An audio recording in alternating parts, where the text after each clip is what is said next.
고린도전서 15장 20절에서 21절 말씀 두 절입니다. 우리 같이 합독하시겠습니다. 고린도전서 15장 20절에서 21절 말씀입니다. 우리 합독하시겠습니다. 같이 읽겠습니다. 그러나 이제 그리스도께서 죽은 자 가운데서 다시 살아나사 잠자는 자들의 첫 열매가 되셨도다. 사망이 한 사람으로 말미암았은즉 죽은 자의 부활도 한 사람으로 말미암는도다. 아멘. 잠시 기도하겠습니다. 하나님, 오늘 고린도전서 15장 20절에서 21절 말씀을 가지고 그리스도의 부활에 대해서 나눕니다. 주님께서 우리의 마음에 찾아오셔서 이 부활의 능력이 어떤 것이며 예수 그리스도의 부활이 우리와 어떻게 연결되어 있는지 잘 이해하도록 인도하여 주시옵소서. 예수님의 이름으로 기도 올립니다. 아멘. 우리 하이델베르그 캐티키즘을 먼저 한번 읽어보겠습니다. 문제가 이렇죠. 45번 문제입니다. 그리스도의 부활이 우리에게 주는 유익은 무엇입니까? 답을 읽겠습니다. 첫째, 둘째, 셋째로 되어 있습니다. 첫 번째 거 같이 읽겠습니다. 시작. 그리스도께서 부활하심으로 죽음을 이기셨기 때문에 그의 죽음으로 우리를 위해서 성취하신 의로움에 우리가 동참하도록 하십니다. 이건 나중에 제가 쫙 풀어드리겠습니다. 두 번째 답, 세 번째 답을 읽겠습니다. 시작. 그의 능력으로 우리도 또한 이미 새로운 생명으로 거듭 태어났습니다. 셋째는 그리스도의 부활은 우리의 영광스러운 부활에 대한 확증한 보증입니다. 라고 그리스도의 부활이 우리에게 주는 유익 세 가지를 정리해 놨어요. 그런데 정말 너무나 잘 정리되어 있습니다. 너무나 잘. 어떻게 이렇게 정확하게 이 그리스도의 부활에 대해서 얘기하고 있는지 모릅니다. 자, 우리 예수님에 대해서 이렇게 나누고 있잖아요. 예수님의 죽음에 대해서 우리가 저번 주에 나눴잖아요. 이 죽음이라는 것이 얼마나 우리에게 굉장한 변화를 가져오는 건지 저번 주에 우리가 나눴습니다. 자, 기독교 하면요, 기독교는 두 가지 문구로 딱 줄일 수 있는데 첫 번째는 사랑의 종교다. 기독교는 사랑이 핵심이에요. 그 다음에 또 한 가지가 있다면 그것은 부활의 종교예요. 부활. 그래서 기독교는 사랑의 종교 플러스 부활의 종교라는 거예요. 이 사랑과 부활은 한 가지로 묶여져 있어요. 사실. 그런데 예수님께서 우리를 너무 사랑하셔서 우리를 위해서 죽으셨고, 또한 하나님 아버지께서 너무 사랑하셔서 그 친아들을 우리에게 내어주셨바 되었죠. 그리고 그 사랑으로 우리의 미래를 보장하기 위해서 부활이 주어졌다라는 것이에요. 물론 그리스도는 죄가 없으시기 때문에 부활하셨지만 우리와 연결돼서 생각해 보면 이 부활이라는 것은 바로 우리의 가장 큰 미래 보장이라는 것이죠. 많은 성도님들이, 아니요, 대부분의 성도님들이 부활에 대해서 예수님이 부활하셨습니까? 그러면 쉽게 얘기합니다. 부활하셨습니다. 믿습니다. 그러면 예수님의 부활이 우리에게 어떤 유익을 줍니까? 그에 대해서 아시고 계십니까? 혹시 답을 해줄 수 있나요? 그러면 갑자기 생각이 안 나요. 갑자기 답을 못해요. 왜 그럴까요? 이 예수님의 부활이요, 실제적으로 우리 안에 어떤 역사를 일으키고 있는지 경험이 안 되기 때문에 그걸 얘기를 못하는 거예요. 사실은 그게 경험되고 있으면 바로 나오죠. 예수님의 부활 때문에 나는 이런 것을 경험하고 있습니다라고 나갈 거 아니에요. 근데 그거를 못하는 이유는 예수님이 부활했다는 건 아는데 그걸 믿는데도 내 속 안에 그 부활이 어떻게 연결되었는지 경험을 못하고 있기 때문에 잘 대답을 못한다는 것이죠. 그렇다면 예수님의 이 부활을 믿는 성도들, 즉 우리들에게는 세 가지 유익이 있어요. 세 가지 유익을 이렇게 정리하죠. 그리스도의 의에 동참한다. 첫 번째 유익이에요, 이게.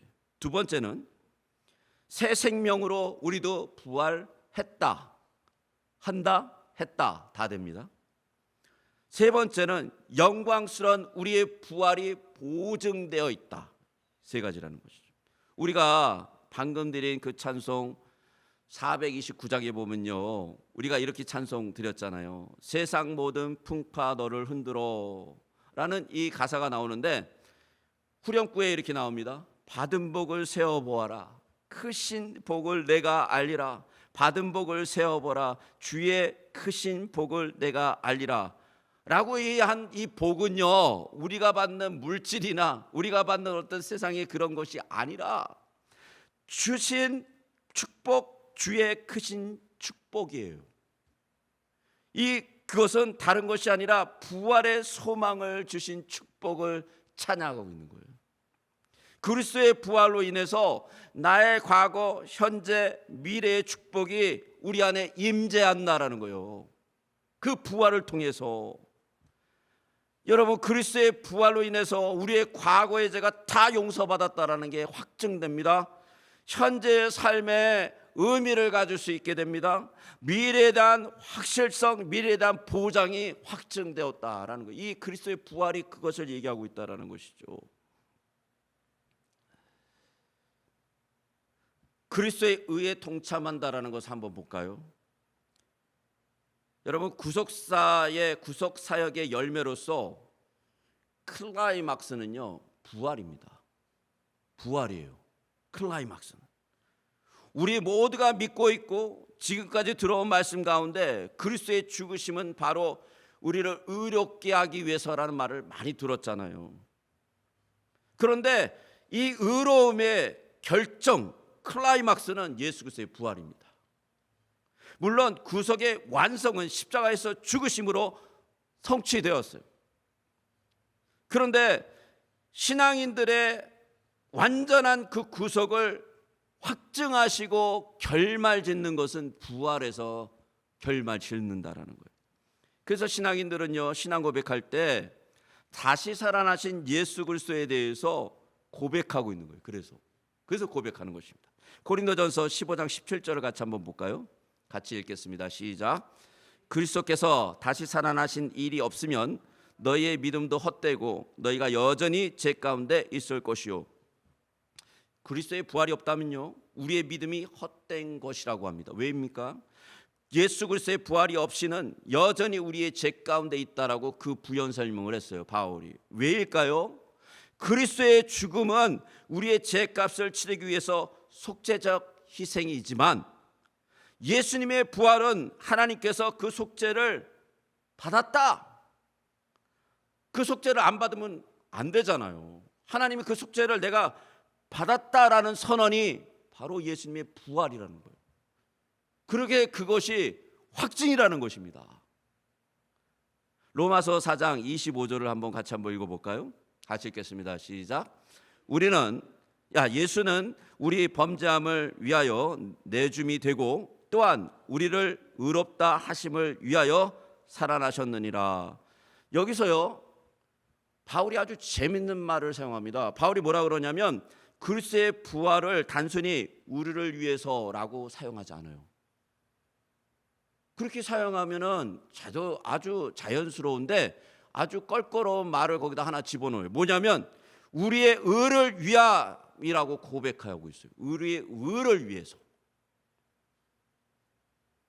즉 우리의 허물과 죄를 위해 예수님께서 죽으시고 예수 그리스도의 부활로 우리의 의가 분명히 확증되었다라는 거예요. 그러니까 예수님이 부활하지 않으면 우리의 의가 어떻게 되는 거예요? 확증이 안 된다라는 것이죠. 우리의 의롭다고 칭함을 받아야 구원을 받고요, 천국에 들어갈 수 있습니다. 예수님의 죽으심으로 우리는 의롭다함을 받습니다. 그런데 예수님의 부활함으로 인해서 그 의롭다함이 누구한테 확증되는 거예요? 하나님이 확증하시는 거예요. 하나님께서. 이 기가 막힌 일이죠. 이거는 꼭 이런 거와 같습니다. 굉장히 좋은 매테리얼로 옷을 딱 만들었어요. 아니면 가방을 만들었어요. 근데 거기에 길거리표가 딱 붙으면은 그 길거리표가 됩니다. 근데 거기에 루이비통이 딱 붙거나 아니면은 뭐 비싼 거 저 잘 모르겠어요. 하여튼 그런 상표가 딱 붙었으면 그 상표가 되는 거예요. 바로 그리스도의 부활은요, 그것을 얘기하고 있는 것이에요. 내가 예수 그리스도를 통하여 함께 하나님 앞에 의로운 자가 되는 것은 예수 그리스도께서 부활하심으로 하나님이 그것을 확증해 주는 거예요. 레떼를 딱 붙이는 거예요. 씨를 하는 거예요. 좀 이해를 하셨으면 좋을 텐데. 예, 아멘. 끄덕끄덕 하셨습니다. 감사합니다. 굉장히 중요한 얘기입니다. 이게 굉장히 중요한 얘기예요. 만약 그리스도께서 부활하지 않으셨으면요, 바울이 그렇게 얘기해요. 우리의 죄가 죄사함을 받았다라는 하나님의 선언이 없다라는 거예요. 예. 하나님의 선언이 주어지지 않는다라는 거예요. 그리스도의 부활이 없으면 여전히 그래서 우리는 죄 가운데 있고 정죄 아래 살 수밖에 없는 그런 상태가 된다라는 것이에요. 우리가 믿는 예수 그리스도 이 부활 이거에 대해서 이것이 없다면 그러면요, 우리는 굳이 예수님을 믿을 필요가 없는 것이죠. 그리스도가 부활하셔서 우리에게 의로움을 하나님 앞에서 증명해 주는 것이 얼마나 큰 유익인지 모릅니다. 이것을 통해서 우리 안에 어떤 일이 일어나냐면요, 놀라운 일들이 일어나요. 놀라운 일들이 일어납니다. 정말 엄청난 일들이 일어나요. 우리가 비록 부족하고 연약하고 억세고 고집되고 때론 약하고 악하고 별 넘은 일들이 다 우리 안에 있잖아요. 근데 그것이 하나님의 의로운 눈으로 보기 시작한다는 거예요. 너 의롭다라고 칭해 주시는 거예요. 그리스도의 부활 때문에, 그리스도의 죽으심과 부활 때문에 그 일이 일어난다는 거예요. 특히 부활 때문에.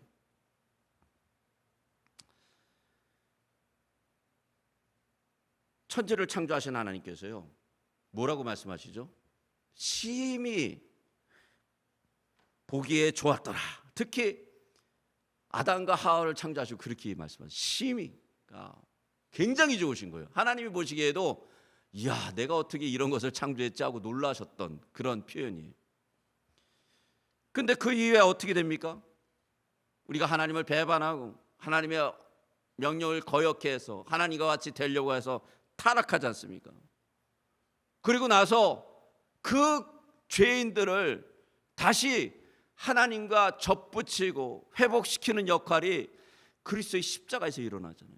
죄의 용서가 일어나잖아요.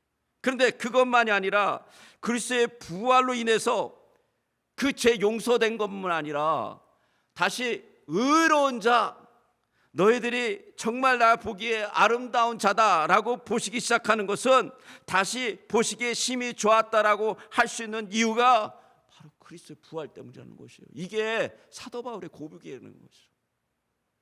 얼마나 큰 은혜가 그 한때에 흐르는지 모릅니다. 예수 그리스도의 부활 때문에 우리의 모든 것이 하나님 앞에서 용서되고 다시 씻으심을 받고 다시 의롭게 될 수 있다라는 말씀이죠.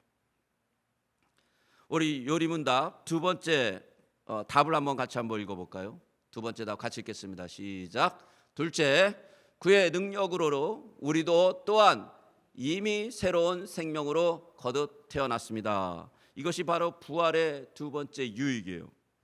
이미, 여기서 가장 중요한 단어는 이미예요. 이미 부활을 했고 부활을 경험했다라는 것이요. 아니, 언제 여러분 느낍니까? 우리가 이미 부활했다라는 것. 많은 성도님들은요, 안타깝게도 이거를 거의 느끼지 못해요. 그리고 경험도 없어요. 자, 하나님의 말씀은 그런데 뭐라고 말씀하세요? 이미 부활에 동참했다고 가르쳐요. 이미. 로마서 6장 2절을 같이 한번 읽어볼까요? 같이 읽겠습니다. 시작. 그럴 수 없느니라 죄에 대하여 죽은 우리가 어찌 그 가운데 더 살리요. 죄에 대해서는 분명히 죽었어요. 언제요? 그리스도가 죽을 때 우리가 거기 연합해서 같이 십자가에 못 박혀 죽었다라고 얘기하잖아요. 우리도 같이 죽은 거예요. 자, 죽은 자에게 부활이 일어나는 거예요. 산 자는 부활이 필요 없죠. 죽어야지만 부활이 일어나는 거예요. 근데 누구와 함께 죽어야 돼요? 그리스도와 함께 반드시 죽어야 됩니다. 자, 그러면 그리스도와 함께 죽은 자들은 로마서 6장 3절 4절이 일어나기 시작해요. 같이 한번 읽어볼까요? 시작. 무릇 그리스도 예수와 합하여 세례를 받은 우리는 그의 죽으심과 합하여 세례를 받은 줄을 알지 못하느냐. 그러므로 우리가 그의 죽으심과 합하여 세례를 받음으로 그와 함께 장사되었나니 이는 아버지의 영광으로 말미암아 그리스도를 죽은 자 가운데서 살리심과 같이 우리로 또한 새 생명 한 가운데에 행하게 하려 함이라. 뭐라고 얘기하세요?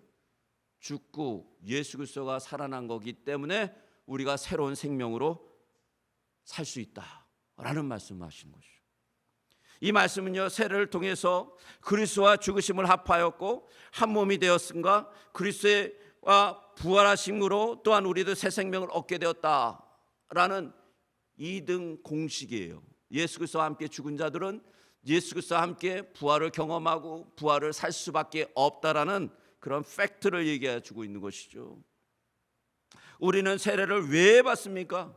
세례의 의미가 뭡니까? 세례는 내가 주님과 함께 죽었다라는 고백이죠. 정말 우리가 믿음을 가지고 세례를 받았다면, 다른 얘기해서 영적으로 주님과 정말 진정으로 죽었다면, 그렇다면 영적으로 주님과 함께 부활을 분명히 경험한다라는 거죠. 분명히 산다라는 거예요. 로마서 6장 11절에 보니까 다시 한번 그 삶에 대해서 이렇게 확증합니다. 같이 한번 읽겠습니다. 시작. 이와 같이 너희도 너희 자신을 죄에 대하여는 죽은 자요 그리스도 예수 안에서 하나님께 대하여는 살아있는 자로 여길지어다. 자, 근데 로마서 6장 11절에 보면 재미있는 명령이 붙습니다. 뭐라고 명령이 붙어요? 하나님에 대하여는 살아있는 자로 여길지어다라는 명령을 보세요. 여길지어다. 아니, 왜 여길지어다라는 명령을 했을까요?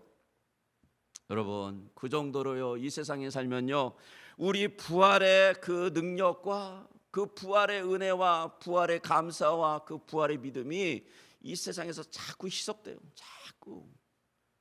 세상은 우리한테 그걸 안 가르치려고 그래요. 사단은 우리가 갖고 있는 이 부활의 능력을 빼먹으려고 그래요. 자꾸 흩어놓으려고 그렇죠. 그렇기 때문에 어떻게 해야 한다라는 거예요. 사도 바울은 이렇게 해야 된다라는 거예요. 우리의 생명의 부활이 약해지지 않도록 의식적으로 늘 생각해서 품고 너의 마음으로 명령해라. 너의 영원하게 명령하라는 거예요. 부활이 내 안에서 역사하여 그리스도의 부활로 살아가는 자라고 명명해라는 거예요. 명명. 그렇지 않으면요, 부활이 희지부지 약해진다라는 거예요. 그러니까 삶을 살면서도 부활의 능력으로 살아가지 못해요. 내 생각으로 살아가는 거예요. 내 의지로, 나의 경험으로 살아가는 거예요. 하나님의 부활의 능력으로 살아가지 못하고. 그리스도께서 성도들의 대표가 되셨습니다. 여러분, 이거에 대해서 별 감각이 없이 사는 성도가 돼서는 절대 안 됩니다.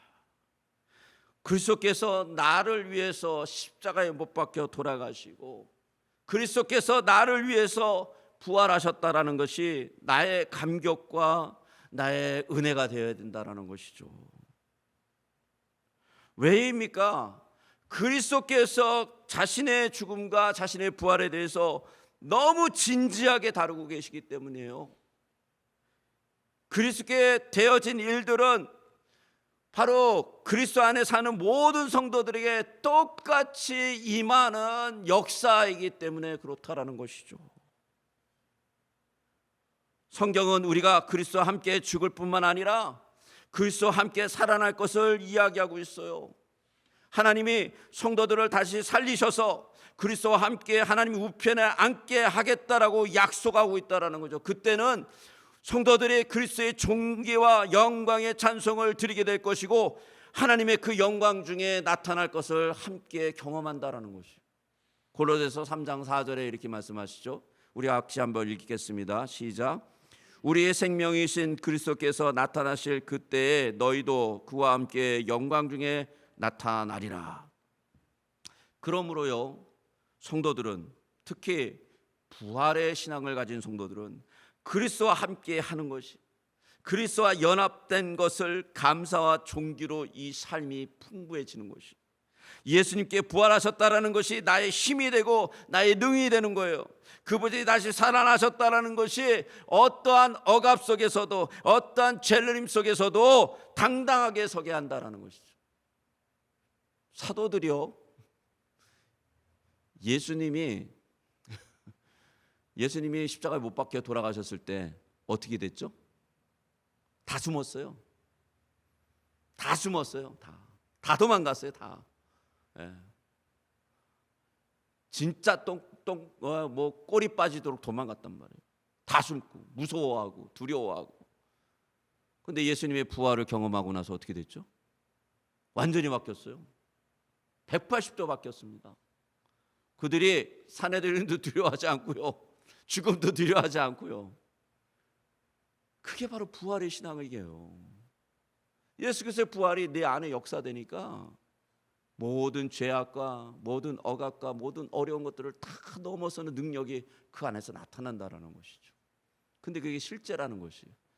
그게 그냥 우리의 생각 속에 멀리 있는 것이 아니라 예수 그리스도를 믿게 되면 예수 그리스도의 죽으심과 부활을 믿는다라는 것이죠. 다른 것이 아니라. 그것도 전능하신 하나님이 나를 위해서. 여러분, 이게 그리스도의 승리입니다. 그리스도의 부활로 인해서요, 그리스도인들은 죄를 이길 수 있는, 그리고 하나님께 순종할 수 있는 놀라운 길이 열렸습니다. 이 승리는 우리의 힘이 아니라 믿음으로, 바로 예수 그리스도께서 그 일을 이루셨다라는 것을 믿음으로 바로 그 일이 시작된다라는 것이에요. 그래서 우리가 아침에 일어날 때 승리로 시작하는 거예요. 아침에 일어날 때 패배로 시작하는 것이 아니라 승리로 시작하는 거예요. 그리고 저녁이 되었을 때 우리의 삶은 또 승리로 마무리하게 됩니다. 그게 부활의 신앙을 갖고 사는 사람들이 사는 거예요. 영어로는 이러죠. Dead to sin, alive to God in Christ. 죄에 대해서는 죽고 그리스도 안에서는 하나님하여 살아가는 거죠. 그런 삶을 사는 것입니다. 요리문답 마지막 부분을 한번 같이 읽겠습니다. 어떤 유익이 있는지 한번 같이 읽겠습니다. 시작. 내가 주님의 것이기에 주께서 성령으로 말미암아 내게 영원한 생명을 보증하시고 지금부터 나의 온 마음을 다하여 기꺼이 주를 위하여 살도록 인도하십니다. 하나님의 말씀이요, 우리에게 승리를 선포하셨고요, 승리를 위해서 싸우라고 가르쳐 주시고요, 그리고 그 승리가 우리에게 주장되었다, 확증되었다라고 말씀하시는 거죠. 로마서 6장 12절에서 13절 말씀을 같이 읽겠습니다. 시작. 그러므로 너희는 죄가 너희 죽을 몸을 지배하지 못하게 하여 몸의 사욕에 순종하지 말고, 또한 너희 지체를 불의의 무기로 죄에게 내주지 말며 오직 너희 자신을 죽은 자 가운데서 다시 살아난 자 같이 하나님께 드리며 너희 지체를 의의 무기로 하나님께 드리라. 성도들은요, 그리스도의 승리와 그리스도 안에 있는 성도들의 승리를 믿어야 합니다. 선전해야 됩니다. 선전. 그러니까 선하게 싸움을 해야 됩니다. 순종해야 됩니다. 순종. 그럴 때 어떻게 돼요? 그리스도의 부활의 능력이 우리에게 충만해지는 것이에요. 충만해집니다. 여러분, 남북전쟁 때, 남북전쟁이 왜 일어났습니까? 노예 해방 때문에 일어났잖아요. 노예 해방의 문제 때문에. 특히 남쪽에는 흑인 노예들이 엄청 많이 살았잖아요. 너무나 인간 대접을 못 받고 막 동물 취급받고, 심지어는 남부의 그 백인 갑부들이 총으로 흑인들을 막 사냥하고 그랬잖아요. 얼마나 끔찍해요. 그런데 남북전쟁이 하고 나서 북군이 이겼습니다. 그래서 노예 해방이 일어났어요. 그런데 아직도 많은 노예들이 자신이 해방되었다는 사실을 모르고 노예로 살아간 사람들이 많았고요. 그 당시에 특히 남쪽 지방의 해방 소식이 제대로 전달되지 않아 그대로 살아갔던 사람들이 많았다라는 거예요. 그리고 그 소식을 들었는데도 너무나 주눅돼서 너무나 노예의 삶에 그냥 묶여 살아가지고, 다시 얘기해서 세상에 완전히 묶여 살아서 그 소식을 들었는데도 두려움 때문에, 그리고 기도의 익숙함 때문에, 그 노예 생활에 그냥 익숙함 때문에 주인의 집에 그냥 남아서 흑인 노예로 평생을 살았던 사람들이 있었다라는 거예요. 이게 실제로 우리가 죄와 사망의 권세로부터 십자가로 인해서 자유롭게 되었다라는 것, 그리고 더 놀라운 것은 하나님께서 우리를 의인으로 받아들이는 것이 바로 예수 그리스도의 부활로 이루어졌다라는 것이에요. 엄청난 복음이죠. 근데 그 진리를 믿지 못하면요, 죄의 노예로 살 수 있게 된다라는 거예요. 잘못하면 그것이요, 우리 안에 막 살아나야 된다라는 거예요. 그 의미가, 그 능력이, 그 뜻이, 그 마음이, 예수 그리스도의 그 놀라운 마음이 우리 속에 살아나야 된다라는 것이죠. 그리스도의 부활은요, 우리에게 세 번째 유익을 주는데, 그것은 다른 것이 아니라 그리스도와 같이 영광의 부활을 갖게 해요. 굉장한 유익이죠. 빌립보서 3장 21절을 같이 한번 읽겠습니다. 같이 읽겠습니다. 시작. 그는 만물을 자기에게 복종하게 하실 수 있는 자의 역사로 우리의 낮은 몸을 자기 영광의 몸의 형체와 같이 변하게 하시리라. 성경은요, 절대 진리입니다. 그렇기 때문에 성경에서 얘기하는 이 말씀은 반드시 일어나게 되어 있습니다. 우리가 갖고 있는 이 몸이요, 나중에 어떻게 변한다고요? 예수 그리스도의 몸의 형체와 같이 변화되는 거예요. 영광의 몸. 놀랍죠. 여러분, 인간은요, 허무함에 잡혀 있습니다. 특히 죽음에 대해서 굉장히 허무감을 느껴요. 죽음 이후의 일들에 대해서 모르기 때문에 굉장히 허무하게 죽음을 기다린다라는 거예요. 그래서 전도서에 보면 헛되다라는 말을 계속 반복합니다. 이 삶의 헛되다, 헛되다, 헛되다. 삶의 모든 것이 헛되다예요. 이 헛되다라는 단어는요, vanity라는 단어인데, 이 vanity라는 비어있다라는 뜻이, 비어있다. 그런데 히브리어도 그것이 비어있다라는 뜻이에요. 마치 이런 거예요. 집을 사놓고 그 집에 몰기지 페이먼을 해요. 그래서 평생 죽을 때까지 일하면서 페이먼을 하는 것 같이 사는 거예요. 집을 샀는데 그 페이먼에 붙잡혀가지고 거기에 붙잡혀서 어쩔 수 없이 막 끌려다니면서 사는 거예요. 거기에 이렇게 살면 헛되죠.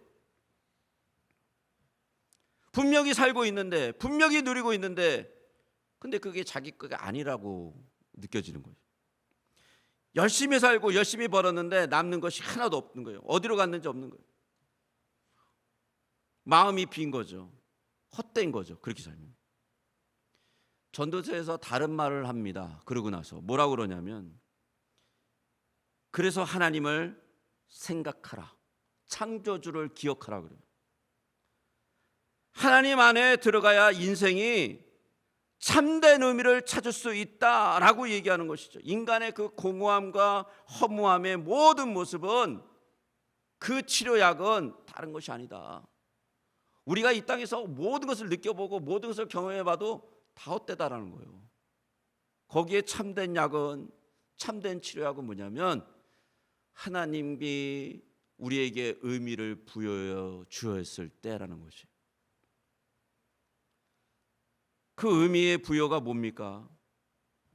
바로 그리스도를 만나는 것이고요, 그리스도의 영광을 맛보는 거죠.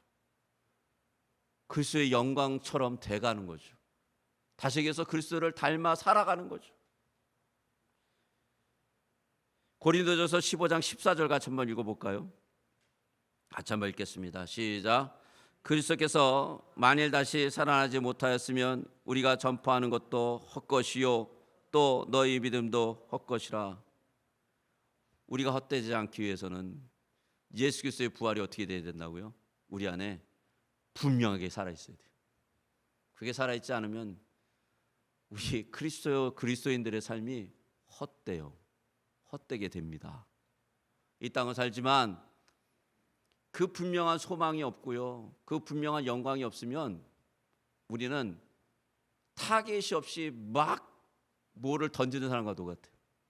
타겟이 분명히 정해져야 돼요. 분명히. 부활을 믿는 성도는 그리스도 안에서 이미 부활을 경험한 성도의 삶입니다. 그리고 그 삶을 사는 사람들은 바울이 이렇게 그분들에게 권면을 합니다. 고린도전서 15장 57절에서 58절 말씀 같이 한번 읽겠습니다. 시작. 우리 주 예수 그리스도로 말미암아 우리에게 승리를 주시는 하나님께 감사하노니 그러므로 내 사랑하는 형제들아 견실하며 흔들리지 말고 항상 주의 일에 더욱 힘쓰는 자들이 되라. 이는 너희 수고가 주 안에서 헛되지 않은 줄을 알미라.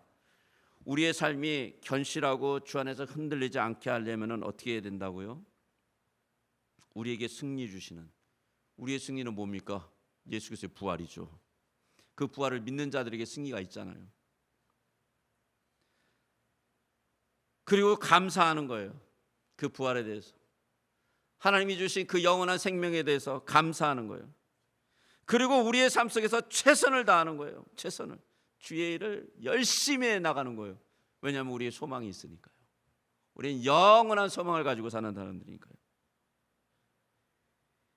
이 땅에서 우리가 주님을 만나서 사는 이 삶은요, 다 덤으로 받은 축복의 삶입니다. 저는 그렇게 생각해요. 예수 그리스도를 만나고 이 땅을 살아가는 것은 하나님께서 우리에게 주신 축복의 삶이에요. 왜냐? 그리스도와 함께 사는 신비한 삶을 살게 돼요. 이 땅에 살고 있지만 성령님의 은혜와 인도하심을 받아 죄를 이기고 사망을 물리치고 사단을 쫓아내며, 이게 무슨 삶입니까? 부활의 삶이에요. 부활의 삶. 이것이 그리스도의 부활이 역사되는 참 성도의 삶이란 말이에요. 그렇기 때문에 이 땅의 삶은 축복이에요. 여러분 이렇게 사시길 주님의 이름으로 축복합니다.